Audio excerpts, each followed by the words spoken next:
2:33, guys. We're getting a little bit better. We're only 6 minutes past the mark now. And people need to realize at this point it's deliberate. We have a reputation to uphold, and we're not gonna deny the viewers of this. Yeah. And we're gonna keep talking about it at the start of every podcast. That way, people know not to tune in a minute early. Just wait for it. Exactly. And frankly, I'm pretty sure all the other podcast versions have done them on a random other day, rescheduled. We've never done that. We're either going to be on Wednesday or we're going to cancel. That's right. Yeah. Who wants to do it on a different day? It's Wednesday at 7 or nothing, or 7:05. Yeah. None of this Tuesday night stuff. And you think about it too, that's 5 less minutes you have to listen to us, right? So we're doing you guys a favor. Yeah. So it's very true. You're all welcome. I'm not sure if you guys have seen this whole March Madness thing that I whipped up before the Manitoba Open. And we're gonna run it through the month of March. I posted about it. The month of March. And it's on our website. I'm not sure if people are gonna tune in, but we're gonna have 5 PL matches of who they like more. What do you guys think about this? Well, I think that naturally we're going to be knocked out first round. It doesn't matter who we face because Tim. You know what, though? But there's some old school, like the Bannons aren't around anymore. Oh, the Paradise Marvel. Or the Mighty Plucks, right? I like that. And this was all randomized. Like, none of this is preset. Okay. So there's some good matchups here. Like, if both Quebec teams get through that first round, they face each other in the second round. If you see it on the bottom left, and then we have a C and D side as well. Yeah, we're gonna find out who the favorite team in the whole 5 PL is. We have the Sleeping Giants back in here. Yeah. Yeah, this is a throwback. And Mad Hatters. Yeah. So if people don't know about this is on our Facebook, and it's also on our website, 5pituniverse.ca. You can go to it, check out the March Madness brackets. You have to submit them before March 1st because that's when the first vote starts happening. And the winner at the end, or the one with the most brackets won, will win some swag. We'll send it out to you. It'll run the whole month of March. I think it ends April 1st. There'll be the finals will be April 1st. Yeah. But I think we should do just to troll them regardless. Whoever wins gets Crusher swag. We just don't tell them. It just gets sent in the mail. Well, now you ruined the surprise. But well, obviously the Crushers are going to win anyways, so whatever. You know what? Honestly, the you challenge we handed out Crusher swag, and they're all very happy about it. So, yeah, I would say they were surprised at what they got. I don't know if they're happy, but. Yeah, could have been worse. Could have been worse. I don't know. I mean, throwing or kicking a hat across a room, it's really up for debate how they feel about it. Yeah, but nobody was really influencing it like the Roses were last time and Stacy. So because Stacy wasn't there, so it went off pretty smooth. It's true. Oh, here we go. We got a little question already. No, the answer is no. Bowls pays an assessment fee to participate in a national team. Should each bowler on that team? No. It's about the team. It's not about the player. Yeah, you want to win. It's not about participation trophies. You're there to win. Yeah. So it's about you're the team. You're there to play the vibe. On the team. It's about how people are rolling together. At the end of the day, nobody remembers when everybody's shot. Everybody remembers what color medal you win. Yeah. And it's the coach's responsibility to make sure they're putting out the best team out there each time to make that happen. Not to make a player feel good. But I'm part of managing the team, like keep their emotions in check. But it's not, you have to play a frame so you can be happy. That's not. 100%. I want to talk to Harvey about this because maybe I have a chance to play more often on the Crushers. I pay equal amount. Damn right. That's true. Yeah, and you know what? I want to talk to that coach of ours, Desiree, who doesn't respond to us. Oh, because maybe this could be something we could be talking at this about. point, I'm pretty sure we just have 6 bench players, except for Ian because he has to play the first game. No, and Tyler, because obviously she likes Tyler, right? So I mean, the rest of us, I mean, yeah, the other ones are other 4 probably in hot water, but say la vie. Fair enough. Well, without further ado, let's bring in our first guest, the winner of the Timmins Invitational, brought to you in the town of Timmins, Midtown Bowl, Alpacat, Nate, or Nats, and all them up there. We can't do anything else without having him come straight into here.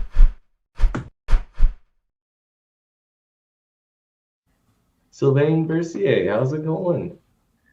Hey, how's it going? Good. How are you guys? Good. Congratulations, man. Thank you. So you won the Quebec Classic. Was that your officially first cash tournament win, and then this is your first club tour win? Well, I guess, yeah. Like at that level, I assume. For me, if you ask me, I think the Duckpin win was my really first one. But there we go. Does it count? Is it 5-pin? Is it? It used to be pretty big back then. Yeah. It used to be the World Cup back in 2012, and like single entries, we were about 160 because you can't do re-entries, right? There, so, but yeah, definitely, Quebec Classic was the start of it, and then Timmins, it's a club tour, it's like WCBT, right? It's the biggest tour down east. I mean, we all knew that this was gonna be a thing at some point. We used to do our fantasy drafts for every WCBT event, and everyone's like, "Okay, we're picking Sly because he's due. We're picking Sly because he's gonna win one of these." So, and here we are. It was always gonna happen. So glad it did for you, buddy. You deserve it. Thank you.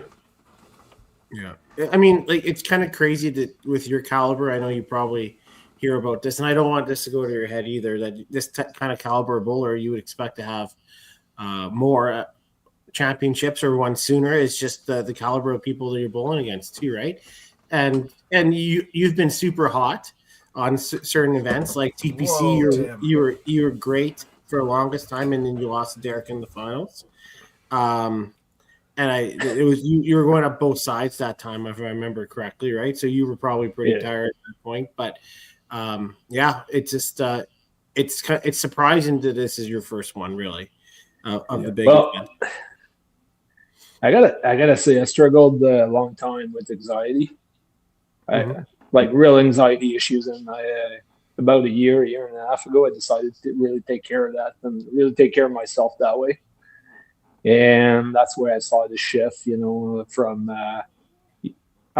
when you're having anxiety, you use more energy and you burn more energy. So with those long tournaments, you could get a run early, but on the road, I've always felt like I was mentally exhausted, and now by managing that, I can feel like now I can go on a longer run and don't feel it. Like I just had Echo Bowl. Was it at the end of January? We played 23 games, and I felt like I could shoot another 10. And that's kind of, for me. That's kind of, I think, the difference over the years. And I'm getting older and less crazier on the lanes too. So I know you guys are mine. But you're back in right, the day. though. Taking care of those things is huge. Anxiety is not an easy thing to play with. I mean, Kerry, you've gone through some of it. I've gone through some of it. Brad Glenn, you see him. He's open about it. He's talked about it. And when it hits you, it makes it really, really difficult to play, and then really difficult to recover afterwards too, because it drains everything out of you, right? So good for you for taking care of that, because it's not easy. It's not easy. It's not easy to get help, to knock at the door and realize that you got a problem. You got to take care of it. And there's no such thing. Oh, I'm stronger than that, and I'm gonna battle that. No, like there's something going on, and you got to take care of it. So obviously, having a win like this, like everybody pays attention to the Club Tour events, the Quebec Classics, all the big ones, and having a win like this, I imagine the outreach probably was for days, right? People reaching out to you, congratulating you and stuff like that. Does that give you just as much anxiety after the fact and having to deal with all the responses too? Because it gets overwhelming sometimes. It's overwhelming. I got hundreds of messages, like personal messages on Messenger on my phone, even from outside the country, up on some people in Australia and the US, people I know all over the country, people I haven't heard for 20 years. You know, I never thought it would get that reach. And since I've met a lot of people around, and I didn't know, like, people are sitting at home on Sundays and they're watching bowling from their living room. I did, like, certain people that I never thought that's what they do, but they're like, yeah, we do that at every tournament. We follow every tour event. Like, it's kind of neat to see that we make a difference. Mm-hmm. And at the end of the day, like, the opportunity to do that belongs, like, it's if Al Paquette didn't run the tournament, like, he's been running this tournament for years. It's been doing a great job. Like, people have been coming back. It's a fun time. Natalie, the owner, and Clint, like, they take care of this tournament. Like, the bowling center is impeccable. Clint spent the whole weekend behind the machine just waiting for Tango or something to happen just to fix it. He spent his weekend there, and they want this thing to be running without any problems, and without them, and without the staff, and even Al Spotter's been there for 10 years. As long as I've been there, he's been there every weekend, helping out with the stats, helping out with the registration. Like, without them, like, they're the real stars. Basically, we wouldn't have that tournament. We wouldn't be able to put that on display, right? Yeah, exactly. Like, and Tim and Dexter obviously know full well too, running a big event like that themselves every year. The amount of work that goes into it is, people only see the event for the 4 days. They don't see the lead up to it. So, like, all the behind the scenes, everything, and props to Al, especially with it being a destination tournament essentially, because everybody's at least, well, your Northern Ontario players are probably 5-6 hours away. All your other players are at least 8, because there's flight time, there's driving time. Like, for them to get that amount of entries every year, and it seems to continue growing. I know they didn't quite hit the numbers they were hoping to this year, but the tournament still ran amazing and was fun to watch online, follow it, and the amount of social media work they do as well is so very well done. And the stats too, with the Lexer system. As long as you load them, press the button, they go online. It's pretty cool. It's pretty different.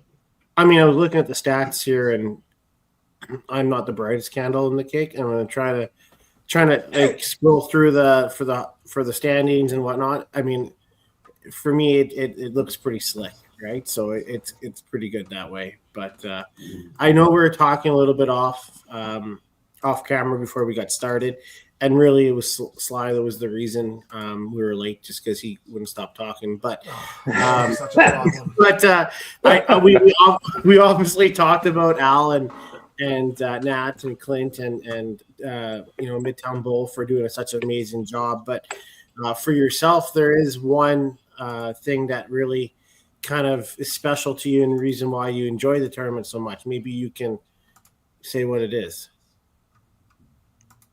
I'm not sure what you're referring to here.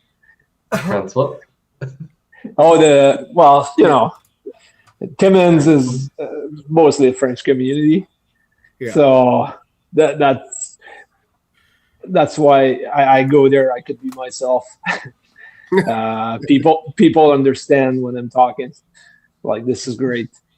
I don't get the odd laugh like, okay, I didn't understand you, but the guy's laughing, right? Your So English yeah, is I could very actually have a good, also. conversation, you know. Yeah.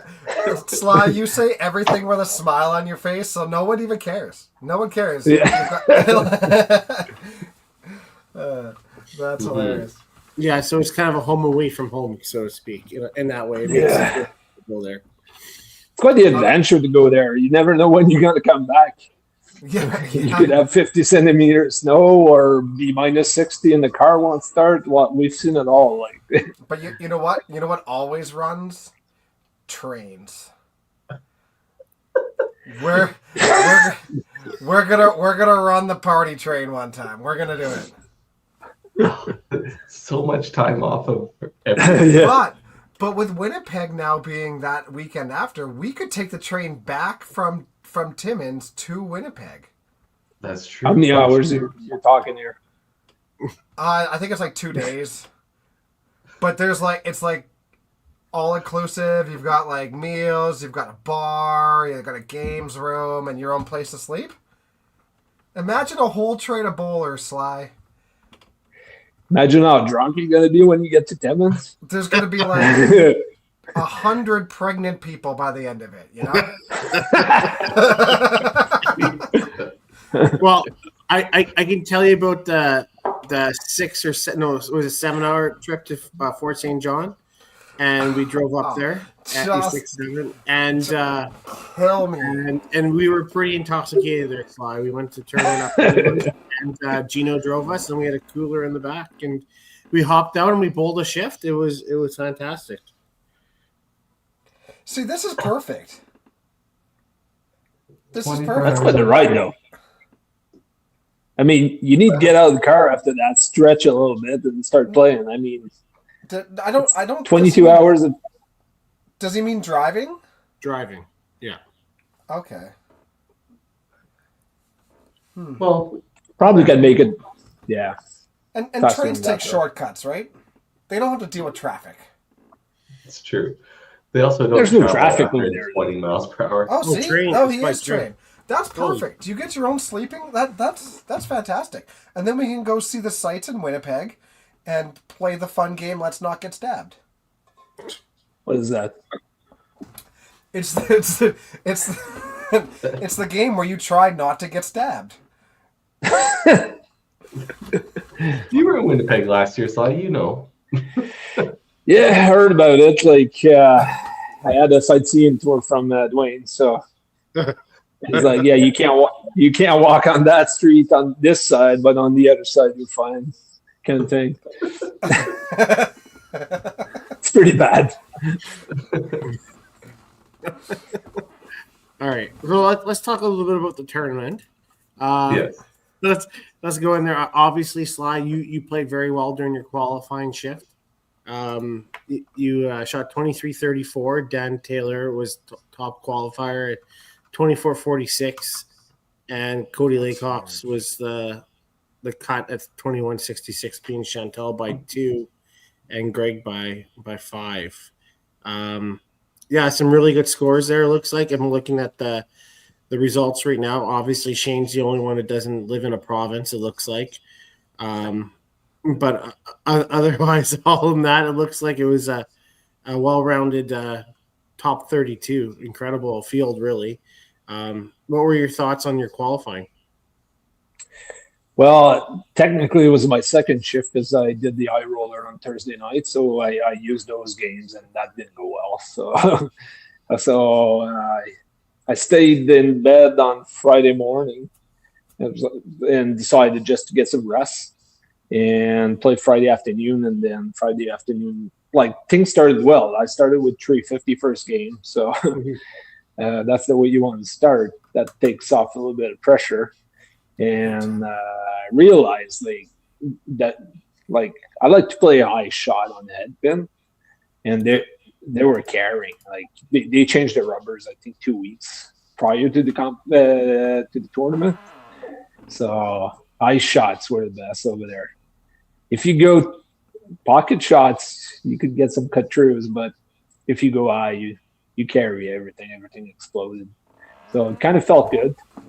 That's awesome. And yeah, like I was like, to me, like it was my corners. I don't think I missed one on that shift, and I didn't miss any corners on Sunday, and I got a few of them. So I think that's where sometimes it could make a difference. For sure. But you're a guy who practices a lot, right? Nope. Oh, you were. No, you got the wrong guy, Dex. I thought before that like you were a guy that like threw a ton. I used to.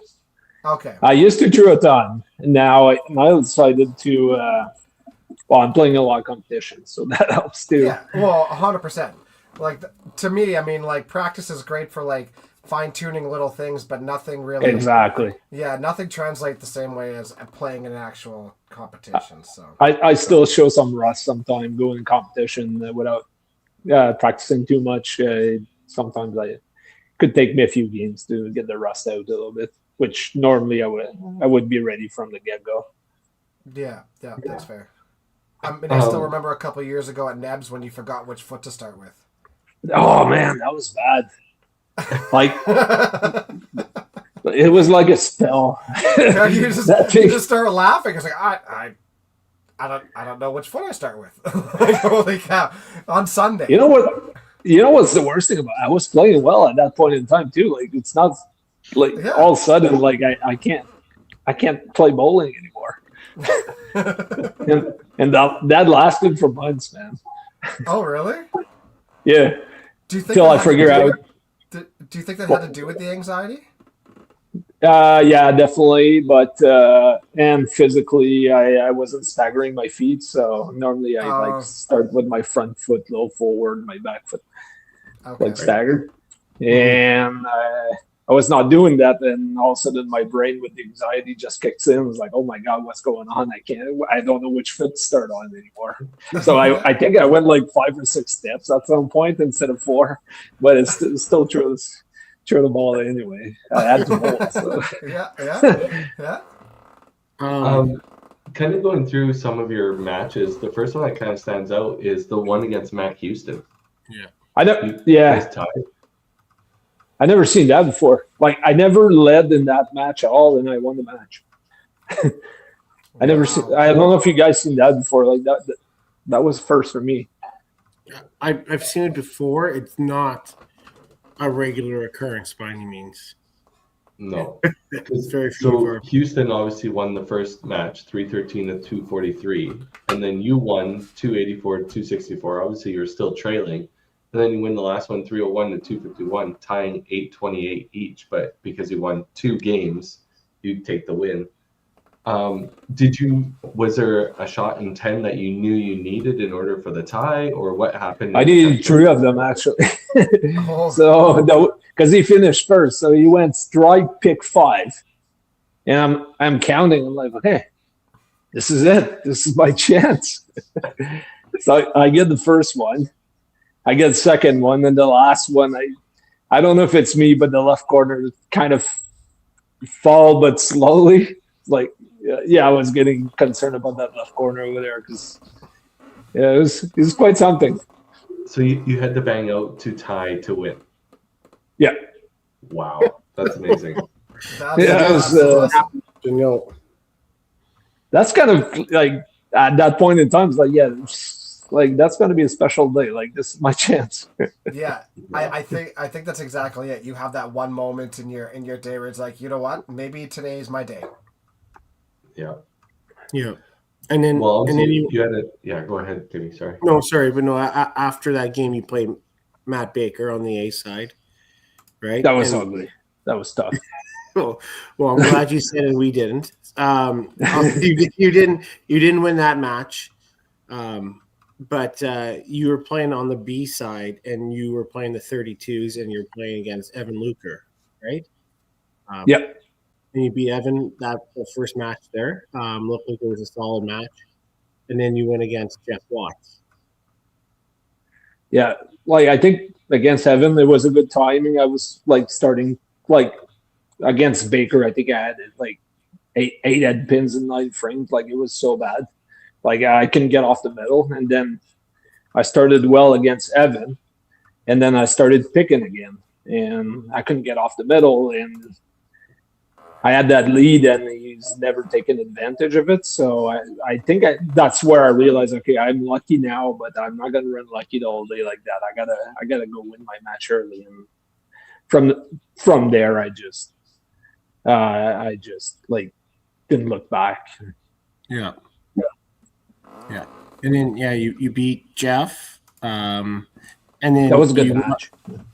Yeah, and then you go against Matt, and again there was another crazy match where you're super close on that, only by 2, right? Yeah, again, that's one of the match. Like I'm way ahead. Like that game could have been done 24 frames, and then I started picking. I think I had 3 or 4 picks in a row, and then he goes strike 8, 9, 10, 11, and then he missed his last shot. Oh, so geez. by missing, he's forcing me for a mark. So I think I threw a double there and got this one over with. Yeah. But I had to shoot for it. I do agree with you though. When we did talk about that, is that sometimes you just have to be a little lucky, or you just know that it's your time. Like I always said, like I play against Jordan, shoots on 3 and 4, and he plows 10. He had me dead to rights, and I beat him. And all of a sudden, you're looking as like maybe today's the day, right? And the tie for Matt against Matt Houston, and then that pitch out by Matt Baker, all of a sudden that changes things a little bit, where they could have done a little bit more damage to you, right? Yeah, I think you kind of feel it like, okay, I can. Today, I'm in control. I can do those shots, you know. If I don't know, like it's a different feeling sometimes. Yeah, I think the hardest part in that mind is in your mindset. We've all been there, I guess, at some point. Is you're trying not to get ahead of yourself and think about the end before you get there. Because I know it's cliche, you think about one match at every time, but you're like, if I can get through this match, I could have a favorable match the next one, and I think I can get there, right? And you're always thinking the next game sometimes, and it's tough to reel it back in. But you did a great job there. Yeah, you're totally right, Tim. I think in the past that's something that always hunt me down. You can see the finish line, but you're not there yet. 100%. As soon as you start doing that, you're screwed. It gets tougher and tougher. Well, I mean, we talk about it all the time. You can't focus on results. You have to create results, right? And then, and you get your head aside. You start looking up. You start punching over and over, and 5 punches or whatever, like you're talking about, and then all of a sudden your game derails, and you start making it harder on yourself. So, have this conversation with people all the time. Focus on execution. Just try to eliminate everything else out of your head, for sure. So with all that going on, Sly, obviously you get to the final facing Dan Taylor, who's out. Obviously had a phenomenal qualifying. He's obviously playing really well on Sunday as well. How did that final match go? And let us in on your secret how you brought home the title. Well, I knew I played Shane the match before, and we were both like pressing and not struggling, but you know the ball we didn't carry anything or we punched, and it was like that. It was not a good match to watch. So I kind of reset, changed shirts. That was the key. Putting my my pink shirt. But no, going that match, I knew I wasn't rough because Dan Dan currently is probably one of the best. Like he showed it at Echo. He showed it in Timmins. He can shoot, and I knew I had to bring my A game, and just head down the whole way. I did my thing. He started really hot, and I didn't pay attention to that. I knew he was doing well, so I just it's 3 games, so I just keep doing one shot time, you know, like that's all I had in mind. and the execution, make sure I breathe. Also, I was choosing my cornermans, the people, the voice you want to hear. Mm-hmm. So I had one voice, it was Eric, who's all pumped up. It's like, yeah, let's go. You're almost there, come on. And then you got Steve, I think Steve Smith. He's right there, Sly. And you see what Eric's doing. He's looking at it, he's like, Sly, just throw one good ball. It's super calm, So I was laughing the whole time, just going over there and just, doing my thing. And I just told him, like, okay, I'm just going to bowl and let me know when it's over. Like, I just tell me when it's over. I'm taking care of business. And yeah, I did. That is awesome. But it was a good match. Like, Dan really played well. And so the first match, we were, it was pretty tight. Can't remember. I got to be honest. Like, I don't really remember that match at all. Like, I don't even know if I won the first match or not. I wish I could tell you, but they don't have it posted. They don't have Okay. Because he had a bunch of strikes lined up at the beginning. Because I knew, because every time he went to bowl, he, like, it was fast. Like, so I knew he was throwing strikes. Yeah, for They sure. weren't spares or 15s. Like, the pace was for doubles, Yeah, he's not a slow player in the first place, and then you mix in with him throwing a lot of marks, it just adds up real fast. Yeah, great competitor, and yeah, I met them like we're getting old, man. Like, we played each other for my first match at TSN. It was against them, like, what, 18 years ago or something. Yeah, we're getting old. I mean, Sly, we talked about this. We're sitting around one day, and I was like, man, a lot of us have been playing together for like close to 20, 25 years. Travel together. There's a core of us of 50, probably do all the same stuff, right? And yeah, it definitely, like, you have a lot more mutual respect, I think, for each other. Win or loss, there is a love between each other. And Dan's one of those players, again, like, he's played so well for so long. And I just can't believe he hasn't got one himself, right? It just shows how tough these events are. Yeah. Oh, he's got to win one. That's for sure, man. He's so good.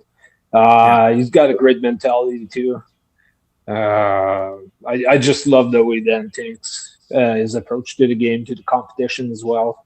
Yeah. Yeah. He's definitely gonna have W at some point. Yeah. Yeah.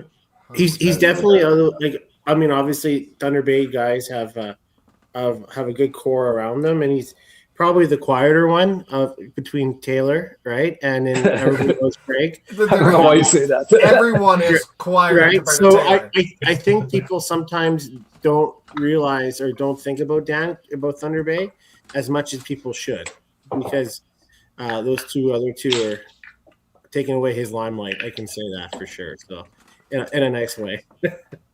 Well, yeah. I mean, Taylor and Greg were so dominant. Like, it's crazy how dominant they were at nationals. At those, Greg is a Hall of Famer. So yeah, you're like stuck behind those two great guys. But he's making strides, man. I think his game right now is probably better than these two for sure. He's probably him and Jeff Watts in Northern Ontario. There, watch out. They are getting better and better. Absolutely. Jeff Watts has been unbelievable. Yeah. For as long as I've known Dan, I will say the first time I met him, he almost had, A throw. Kyle Troop. Kyle Troop had the same kind of hair as Kyle Troop did. Yeah. Had a little curly little fro and everything with big glasses. Yeah. That's when I knew Dan, right? Back in, 05 or 04, whatever it was. It's crazy. Yeah. So you gotta share pictures of that.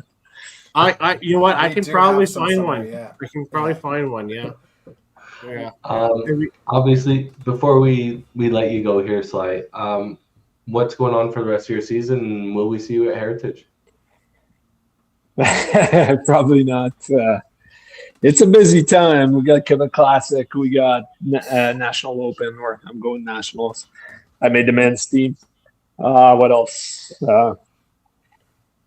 Local tournaments, Renfrew this weekend, probably Smith Falls. There's a few of them. And you were gone for how many weeks on your vacation too, right? Yeah, I was gone 2 weeks. So I got to work a little bit. I hear a lot from my boss that I should spend more time at work. I don't know why she's saying that, but I hear she's right. You told me off camera she's one of the toughest bosses you had. yeah, she's probably listening right now too. I'm gonna get in trouble here. That's Tim's goal. That's Tim's goal. Yeah, but she probably told you she likes me. I'm a good worker. Actually, she likes me. She actually never said anything about that. I'll be honest with you. So.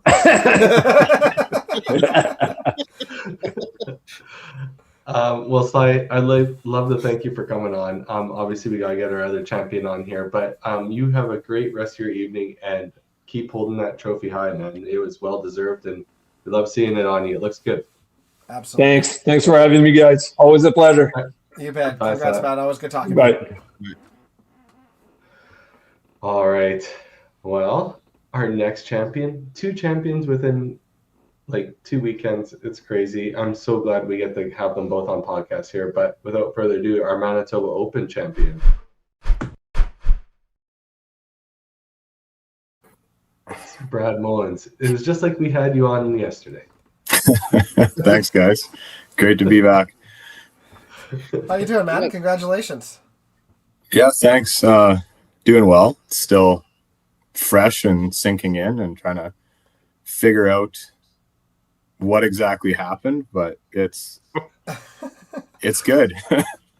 Typical Brad Mullins fashion, just squeak in and then lay the boots to everybody, because that's the fun way. Well, and yes, isn't that like, because you were a consolation winner when you won at Regina, right? Yeah. And then running both sides of that too. Yeah. And this Which one was you wild. were as close to being consolation winner as you can be. Yeah. Realistically. Yeah. Ballsy way too, because like you knew that score was going to be real tight. I had a feeling it was going to be close. One thing that was on my side was the numbers, obviously. There wasn't as many people and entries there for this tournament as there has been on previous tournaments. But like, just the way that the weekend was going and kind of just seeing how people were playing and the pinfall and just how it was more of like, I wouldn't say a finesse weekend, but it played really fair and you had to work for what you got.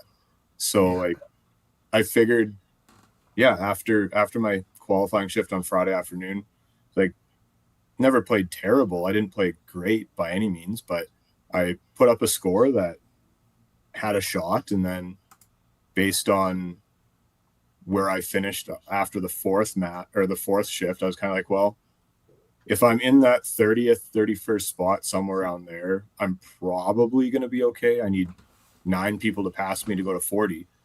So I waited till the end of the 4th shift to really make the call. And I was sitting there like, well, I don't really want to go down there because I'll get down there right before the shift starts. I'm like, I need to play.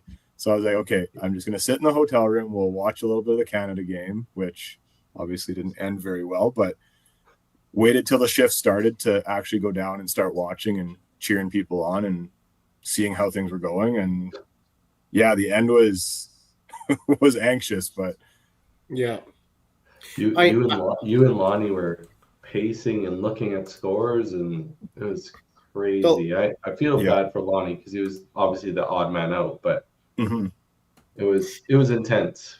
Everybody was counting numbers. Colton, I think, figured out first, and he's like, "Oh yeah, Brad's good." Like, how do you figure that out so fast, man? Colton's really good for that, actually. Yeah. Well, I was watching, and it's probably bad luck for Mark Steves there because he was sitting pretty.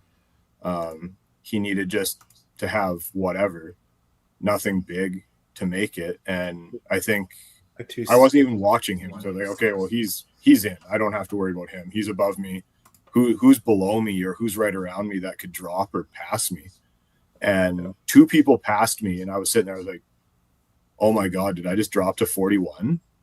and then I was talking with Colton, and Colton was looking around at stuff, and I can't remember who I was talking to. It might have been Dwayne, and he's like, "Well, no, Mark had like a 180. He's punched like 7 plows in his last game to drop below you." So Yeah. like I took a double check of whatever. I was like, man, like I'm the number. Yeah. Sin loves watching live stream, and I mean, I could take it or leave it. She loves watching it, right? And whether I'm playing or whatnot, so she had it on, and I was watching. Of course, we only get 2 different cameras, right? Yeah. And I was watching Jesse Elite, and Jesse had to throw. He threw a double. He needed a 28 count in 10 in order to beat like Lonnie, and I'm like, oh god, he has to throw a 30 count because you can tell when you're. I've been in Mark's spot. We've all been there. You're just pushing just a little bit because you feel like you're free falling and just trying to get back in.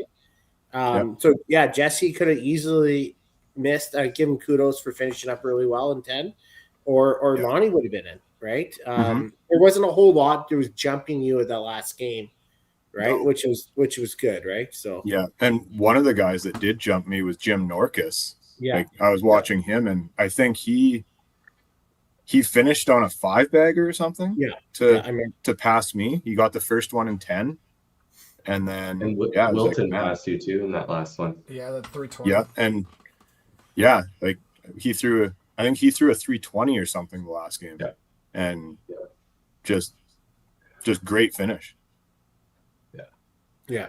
So that was a nice little birthday surprise for you, eh? It was nice.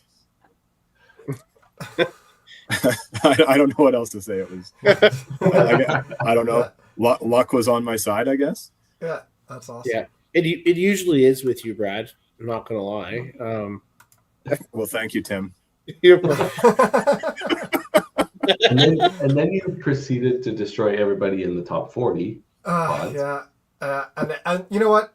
We've seen this enough times that when you see that in the 40s, you're like, uh-oh. You know? When you get locked in, it's disgusting. Yeah, it was something else. So like, I know a lot of people know this, but like, I don't watch any of the scores while I'm playing. I've got an idea of where I'm sitting in matches. I don't really pay attention to other bowlers. I can hear what's going on. I kind of have an idea, but in the first pod there, we started on 5 and 6, I think it was. And all weekend, for whatever reason, that set of lanes kind of gave me a little bit of trouble. Like, I could throw a few good shots, but then like, I don't know if it was just a little bit of timing or being anxious or like trying to get something going, but it seemed like I couldn't make it to the next level on that set of lanes. And I know the first game I was like 215 or 220 or something and lost the match. And then the second game I played Jim Norcus. I can't remember what lanes we went on to. Thought I played quite a bit better. Didn't really have the results. And he beat me again by like, I don't know what the score was. But I think I had like 260, 270, somewhere in there. Yeah, he shot over 300. Yeah. And then, after that, I was kind of like, man, like, just throw your ball, just settle down and do what you do. And after that, like you said, Dex, I locked in, and I don't think it mattered who came up after that for the pod. It was just, I was there to just throw strikes, basically. Yeah. You have an uncanny ability that once you are dialed, you just have an ability to hang on to it for what seems to be a lot longer than most. Like we're Yeah. all here trying to play. We're all trying to throw strikes, but ultimately the game is, hey, you want to find it and hang on to it for as long as you can, and then it's going to Yeah. fall off, and then you make your adjustment and you try to hang on to that for as long as you can. But you just seem to have an ability just to be like, I'm just going to hang on to this for 7 games, and like. Whereas people are like, oh, that was a really good game and a half. But Brad Moans is like, yeah, I'm going to just steamroll you for a shift. Yeah, it was. I don't know what it is, but like, yeah, it's if I can find something, whether it's just that feeling or my rhythm and timing just get in sync, like it's just easy. And one of the things that I find when I'm in that zone is like I'm not thinking. I don't have to think about anything. Like just muscle memory takes over. The amount of practice I've had in the past just allows me to execute. And I won't execute every shot, obviously, but 95% of the shots are going to be right there where I want them to be. Lift is going to be almost perfect. Rotation and finish is perfect. Like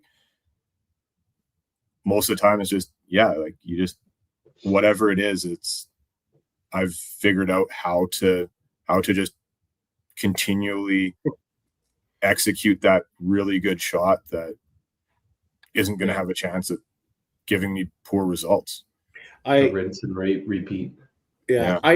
I think, and like it really bugs me giving you a compliment, Brad, but but I think if anybody out there is looking for to somebody emulate when it comes to, I think obviously your physical game is really good, but it's your mental game. Like you don't have to think about your game when everything else has been set up before you even get on the lanes. Whether it's the pre-shot routine, if you ever follow, like you fold your towel a certain way, you get in that mode, right? You do the same thing every time. So for you, when you're in that mode, or when you're like your highs are not too high, your lows are never too low. I think that's what sets you up for success. There's nobody else out there really that hits the same way you do, right? When you're in that mode. And if anybody's out there look to emulate that, I think that's the scary part of your game. I know, like when you hit the 40s and you made the 40s, I guarantee people are looking. It's like, oh God, why couldn't he be 41st? And then you get, but it's no different in the Bruces or the Adams. And then all of a sudden it's like, we give the guy a fucking chance. He's gonna come and kill us. Like, why can't he just not be there, right? And that's what you do to everybody, right? Yeah. And it's just pure. It's pure how you handle yourself on the lanes. That's like, I can never be that way, but I wish I could be that way, right? Because it's just it's so good, right? So I don't know. It's just a routine I've found. Like I don't know why it works for me. It keeps me calm. I think the biggest thing that I've figured out is, like you said, just like staying even keel. And even though I can run a ton of strikes, like, yes, my adrenaline's going, but I'm able to take that pause and just like anchor myself and be okay, like, don't worry about what you've done in the past. Don't worry about the next frames. Like, this is the shot that matters. Like, make sure that you execute this shot. If you execute this shot, like, you're not going to have to worry about anything. Yeah. It's a constant reminder for people, and even myself. I even caught myself on Sunday thinking ahead, like, okay, I'm not winning this one. I got to get on top of the next one, get that 50 bonus pins. And it's like, no, the next shot is the one that matters, right? Stay in the moment, execute well. Don't get too far ahead of yourself, and it can snowball away pretty quick. And I think a lot of people around you, Brad, especially in that first round, I think you threw like a 7 or an 8 bagger in that 359 game, and you could just see everybody just stopped a little bit, and they're like, "Holy crap! Like, what the hell's going on?" And literally, I don't remember who it was. They were to my right, and they're like, "Oh, here we go again. Here comes Brad." It's like, yeah, it's a common feature. Obviously, we see it in Regina a lot, but it's amazing to see you in national competitions or at these events when, like, obviously you don't always play well, but you play well more often than most. So it's always a reminder, like, oh, Brad Moans is here. He's obviously somebody to watch, and you execute so well that it's fun to watch too, even though we all want to beat you. Yeah, for sure. And like, to be fair, like coming into the year, I had a pretty good year last year, and then kind of just relaxed over the summertime and started the year out pretty strong, and then kind of struggled a little bit. And I always like perfect example. Lisa's always asking me like, "How was bowling tonight?" And it's like, "Well, it was okay." And she's like, "Well, what's okay?" And I tell her what my scores are, and she's just like, "You're an idiot. Like, that's much better than okay." And it's like, well, like, I don't know, like, it doesn't feel right. Like, it doesn't feel good. Like, I understand I'm throwing a decent ball. Like, the result's not there, but like, for me, it seems like it's more feeling. Like, if my feel is there, like, I'm gonna have a good night. The lanes could be juiced. Everybody else could be throwing piles of strikes, and if my feel's not there, I'm not going to score well. And it's just as simple as that. Like, so the last, I'd say since December, I started kind of just making sure that I'm working on my mental game a little bit, kind of reflecting on what's worked in the past, what hasn't worked in the past.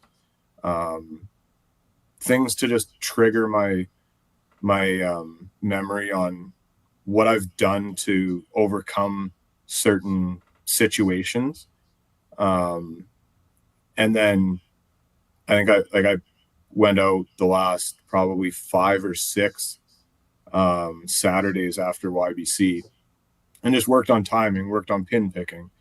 And obviously I got to a point that everything culminated at the right moment and really came together for me. So like, and to be fair, like on Monday nights, I want to say the last month I've been averaging 320 at the mile.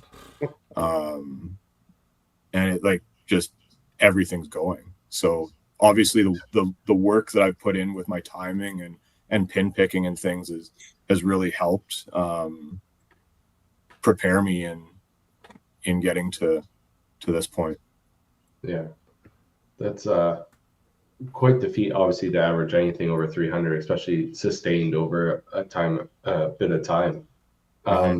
One thing I do want to pick up on is obviously in the second round, in the top 24, it's probably one of the hardest cuts there is. Obviously, the Autumn Open cut to 16 from 48 is extremely brutal, but this one is a cut to 8 from 24, right? Like this one also is a third of the field is only going through.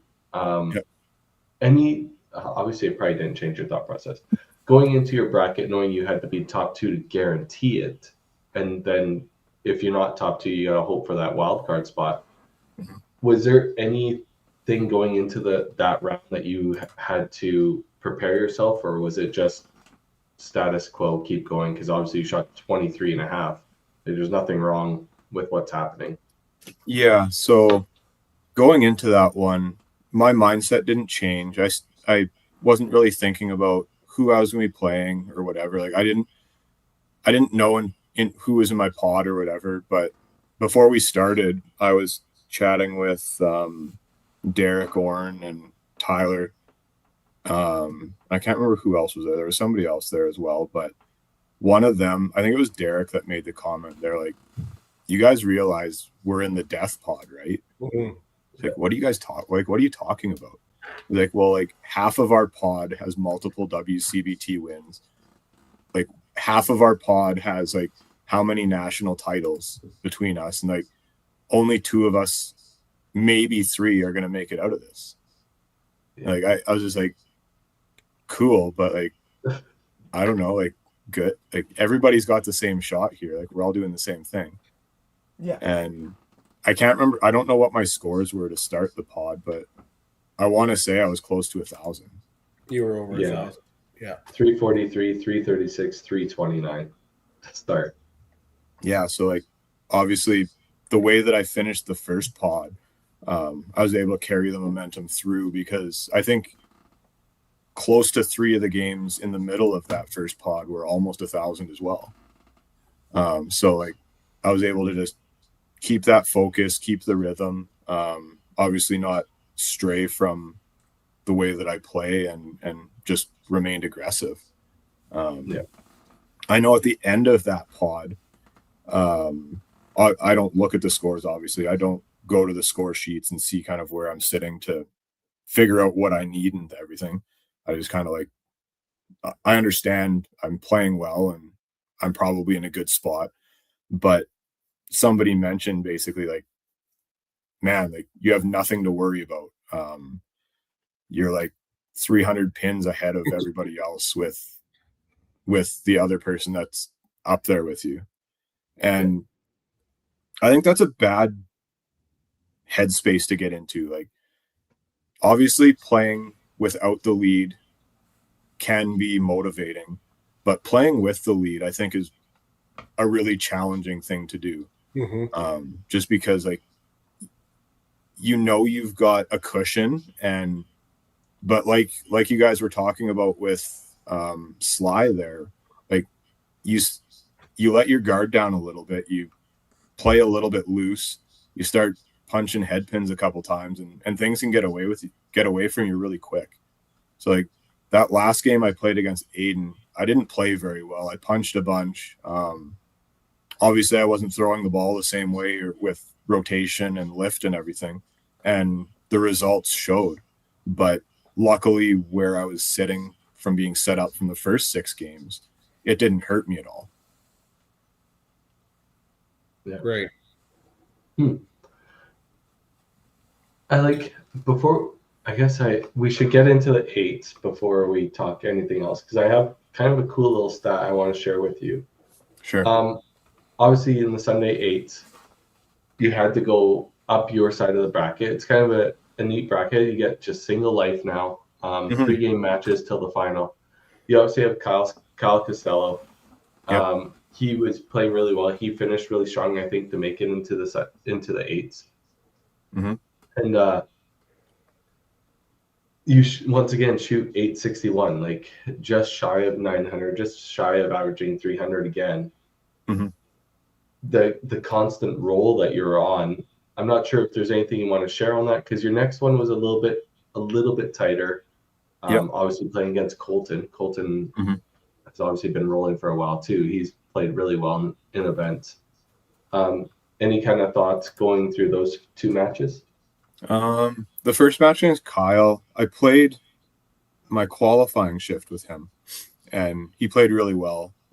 Really good guy, very likable. So obviously, when you've got friends and people that you respect that you're playing, like sometimes it can be tougher just because of you don't want to beat them, but you have to beat them, kind of thing. Obviously, I just played my game. I wanted to try to get out to a lead. I believe I got out to a little bit of a lead the first game. Second game, he came back a little bit and narrowed it up. And then the third game, I still didn't really have any, I wouldn't say added pressure. I played the game that I wanted to play. I played aggressive, but not tight. I let the ball work. I didn't force it at all. And I just really focused on my execution and the process. And I was able to, with the little bit of a lead that I had going into that game, just throwing a good ball, giving myself a shot to have a good result every time. I was able to just run him out of frames. Yeah, fair enough. And I assume it was kind of the same with Colton. I know Colton kind of started rough in that match, did he not? Well, that match was on 5 and 6 again. And I feel like I got really lucky at the end of the match. I felt I played half decent. So the first game, I actually watched this one back last night. So I remember after this match, I felt just, man, you got lucky. And I think I said to somebody, it might have been Derek Holm. He was sitting there at the back watching, and I was like, man, like sometimes to be good, you just have to be lucky. And I felt that's the way that match ended for me. So I watched that one back, and Colton's a phenomenal player. He's got such a strong game. He can throw a ton of strikes at you just like anybody else. But the first game, I think I won 265 to 259. So I've only got a 6-point lead. We're basically even. Second game, I got on a little bit of a run, put some marks together, and was able to extend the lead to a little bit over 70. And then I don't know if it was subconscious that I'm playing on 5 and 6. I never remember thinking about the lanes that I'm playing on. Just execute your shot, throw a good ball. The results will take care of themselves. But I believe that match, the third game, I started spare, and then I went 3 head pins in a row. And then after that, I got a couple strikes and a couple marks, but get to 10. Obviously, I don't know where I'm sitting, but I've just heard Colton throw 4 strikes in a row to go into 10. So he's sitting pretty good. I don't know what the score is. I'm just, okay, throw a good ball here, give yourself a shot. And all I remember is I threw a good ball, head pin. Looking back at it now, I probably was just that slight bit quick, kind of just pushed it into the middle or just placed it there a little bit instead of throwing it and just finishing the shot, letting the ball work and have that little bit of movement at the end. So I think I can't remember if I got 15. I think I got 15 in the frame. And obviously Colton's going into 10 on a 4-bagger. He's got two frames working in his favor here. And he threw a good shot on the middle. It looked like it just didn't move like some of his other ones did and just went straight through the middle. So yeah, really, really lucky because he was coming on strong at the end. I was playing well, but I just, for whatever reason, all weekend it was that 5 and 6 just had me struggling a little bit. I didn't throw terribly on them. Like I still averaged 250 or 260 on that pair of lanes, but I couldn't get that one critical mark when I needed to on those ones. So it just felt like a really lucky match to win, and was kind of a relief when I looked up and was like, man, I did it. Yeah. And sometimes, again, like we talked about, you just need to hit the right people at the right time. Some things are get a little lucky and it can kind of continues there. And sometimes you're playing 2 different kinds of matches, right? Sometimes it's a strike fest. Sometimes you have to go out there and you're both throwing strikes and you're both rolling, and sometimes a match is going to be a grind.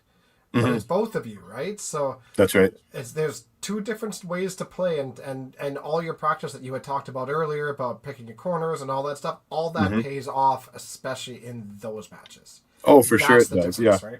Like you start plowing and taking 10 or taking 11, and you start leaving pins on the lane. Like you guys know just as well as I do, like the amount of times you play in your match play leagues or you're playing a match at nationals or something. At the end of the game, you look up, you're like, man, I left 7 pins up there and I missed the spare. And like you make your spare and you pick up half of those pins. Like yes, 9 times out of 10, you've won your match.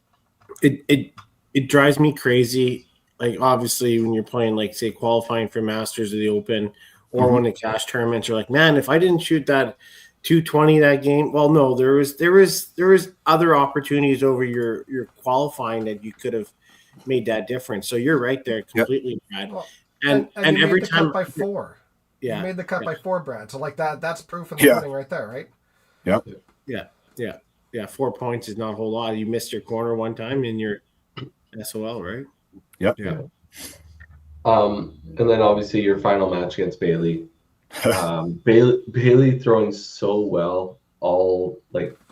He was obviously second qualifier, but your first match against him, 375 to 318, Yeah. an amazing start to that match. And you end up putting up the second score, and Bailey falling just farther behind, even with him starting an amazing game. And then I know you had a bit of a dog the third match, but you had built up such a huge lead at that point that in a 4-game match, we always say in 3-game match, like if you're down 100 going to the last game, it's doable, but that's an extremely hard one. But when you're 150 down with only a game to go, it's almost nearly impossible, right? Yeah.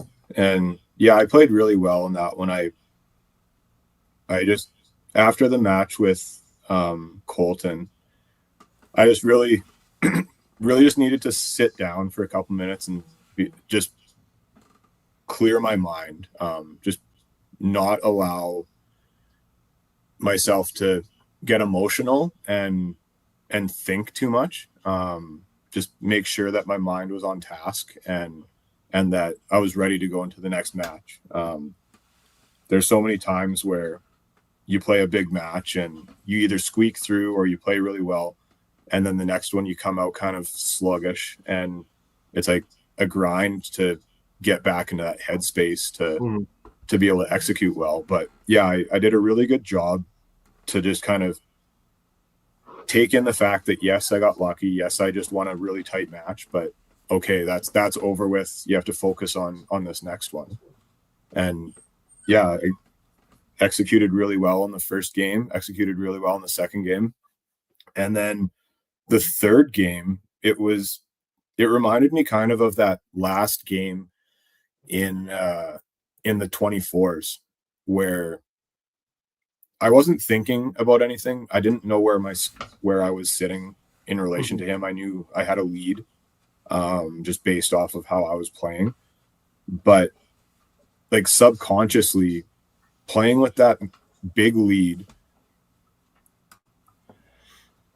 something changes in you, and like you have to just focus that much harder to be able to put somebody away. And it was like I just punched a bunch of head pins in that game, and it was like, man, like you've built up a lead, you've done what you need to do, like don't throw this away. Yeah. So like at the end of that game, I kind of took a breath and was like, hey, I have to go to the bathroom, just refocus, and went to the bathroom, kind of just talked to myself and was like, okay, the game's over. You likely still have a lead. Obviously I don't know what the scores are, but I was like, okay, just go out and do what you were doing. Like champions are going to finish this thing off, and like, don't give up. Don't think that you can just run him out of frames. Like you have to be aggressive. Like you have to throw the shots and just not give him a chance. Don't put him in a position where he has that chance to say, you know what, I'm going to steal this from you. Yeah, no, for sure. And like everybody can go back and watch that live stream and see how it all played out. But Bailey played so well. I was really impressed with how his game has come around, and his shot worked really well at that center. Like he could hit him thick, he could hit him thin. So obviously playing with a lot of confidence, but you could just tell kind of partway through that match, even after game one, like he had nothing to worry about. He still was only 60 pins back, but it was just a different gear kind of hit. And I think not saying Bailey's not ready for that switch. It was just, it caught him a bit by surprise, I think, and it was hard for him to make up that ground.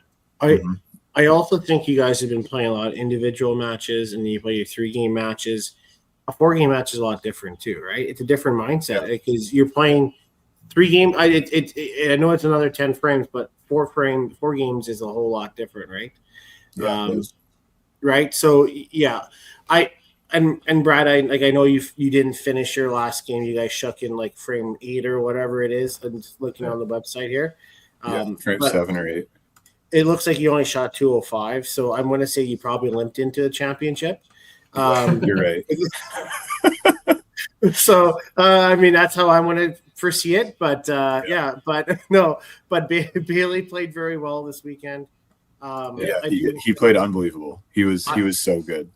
I thought like actually any one of the final 8 I thought played fantastic. Obviously the Lukers, Aiden Newton's played well the last few weeks. Derek obviously Colton's bound to win one. It was Borden, man. Jeff Borden, Jeff Borden. Absolutely. Yeah, he's like qualifier 2 400s. Yeah. Look at the diversity of that, though, eh? Like the young, and old, you know? Like, Yeah. Wow. Thanks, Dex. No, wasn't you. You're just old. You're not old. Jeff Bourne is old. Yeah. So this is kind of a cool stat. I want to point this out. So these Western Canadian events, whatever, they've been running since 2015, but really they've been running a lot longer than that. So we kind of have the history from like 1970 to now. So that includes the Regina Classic, which used to be the Coca-Cola Classic, and it was held at multiple different centers. The KG Open, Manitoba Open in its 2 stints, the Traditional Open, Scottsdale, Beef Bowl, Autumn Open, Rose Bowl, TPC. There's been 229 tournaments since 1970, and you're just the 18th player to win 3 or more. Oh, geez.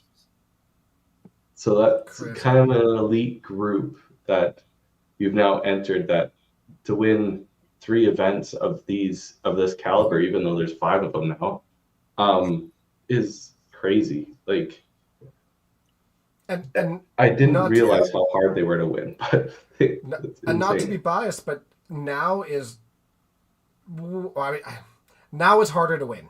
Now is 100% harder to win. It's harder to win than it was 20 years ago. And as a guy who's been playing for 20 years, it just is. It just is. Even 10 years ago, it's harder. Like the amount of young players that are coming out and just how mentally strong they are. And I think there's been a shift over the last few years of just how people prepare for these things, how people act during the events and everything. Like, I remember for the longest time, to be fair, like, it was a piss up. Like, everybody went out there and had a big party. Yeah, bowling was there, but like everyone was there to party. It seems like a lot has changed now, where it's like, we're here to play and we're here to win. Like, everybody in the top 40 or whatever the cut is, it seems like now has a shot, like a legitimate shot. And it's great to see how strong these events are and like just how challenging they are. Like, you really have to be on your game to play.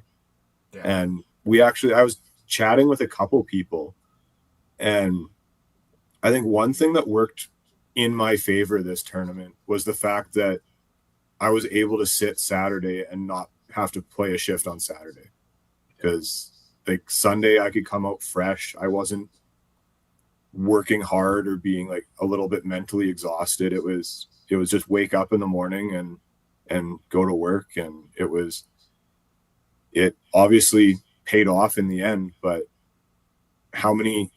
that'd be an interesting stat to see, is how many winners have had to 2 shift, one of those shifts being either Saturday morning or Saturday afternoon, and then having to come out and play and win against a field that half of them probably didn't have to play Saturday. Yeah. The two championships I won, I qualified on Friday. Yeah. So and I don't know if that has any correspondence to it. Obviously, I'm more physically fit than you are, Brad. But but I don't need that. But yeah, no, I can't keep a straight face at that. Though, but yeah, no, I completely agree. I do think there is some merit to it, right? Mhm. However you want to use your downtime to recoup. I mean, Bailey didn't play Saturday, Yep. Mhm. right? So there's another one, right? Because I know Yep. he was a Thursday actually, so he didn't play it really at all. Probably maybe the Bakers, but that's about it. Yeah, Mhm. yeah. Yeah, that does have some merit if you do it properly. Yeah. Noted. Even though I didn't play Saturday, it didn't help me. But that's fine. Yeah. Yeah. I guess Brad, what's going on for the rest of your year? well, I've qualified on the men's team and a single out of the Regina, so we'll be playing provincials in, I guess, a month from now, end of March, up in Saskatoon. Other than that, we'll see about Red Deer.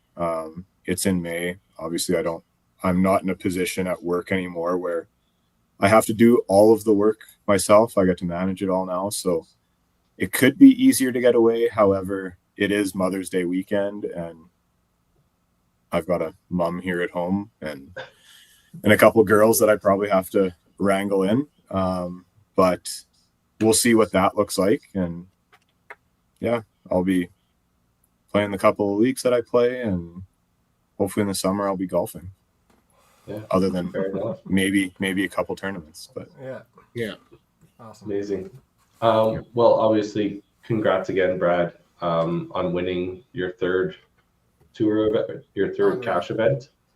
I just shout out to the Davinis and St. James and the Winnipeg crew for hosting another great WCBT event. I know the numbers weren't there for you, but hopefully the weather had most of a lot to do with that, and we can get that turned around and have another great event next year. They put on a show for what little space they have for spectators in behind lanes 1 and 10. They always seem to make it work, and they were phenomenal. The food, the social, everything. I thought for little hiccups that they had due to like lane breakages and low events, it was there you go. There you go, Brad. They did a great job. Yeah. So yeah, they did. all right. With that all being said, I think we're gonna call our night. 5 p.m. this weekend. Crushers are playing. Pay attention, everybody. Yes, let's go. Thanks, guys. Brad, it What? sucks not having you in the 5PL anymore. Yeah, We love it. I'm so busy with stuff. Like the girls have gymnastics and their activities. We've got our activities. Lisa's almost done her schooling that she's been taking for the last couple of years. So proud of her for all of the work that she does for that. Like I can't imagine going back to school after 15 years and having kids and doing everything else that she does. So yeah, it's a grind. Yeah. Well, I hate hearing that bowling isn't your life, but whatever. That's the luck to everything. Hopefully we get to see you at nationals, and if we don't see you in Red Deer, obviously best of luck to you. Thank you very much, guys. All right. Have a good night, guys. Take care.